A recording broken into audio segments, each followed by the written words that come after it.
Hey guys, on today's video, we're gonna be buying some V-Bucks right here on Fortnite. So it doesn't matter which season you're in or what chapter, it's the same thing all the time.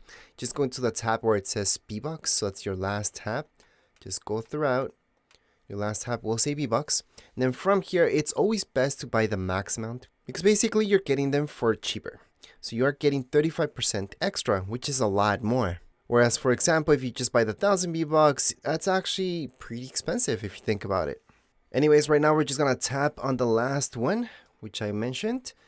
Then all you have to do is hold X in order to purchase this. From here, it's best to have PayPal because you have that backup. And we're just gonna confirm the purchase. It's gonna say processing. It should say thank you, and you should be getting an email as well. Right now, you guys can see on the top right hand side of my screen, it still says 4,800 V-Bucks. However, if I go back to game, this should reset right now. There we go. It went all the way up to 18,300 V-Bucks. And we are done. Anyways, that would be it for this video. The only reason I buy that many V-Bucks because I do giveaways, and that's why I need the max amount of V-Bucks. But anyways, that would be it for this video. If you guys have any questions, comments, you guys can write down here in the comments area. Don't forget to subscribe and like. Thank you.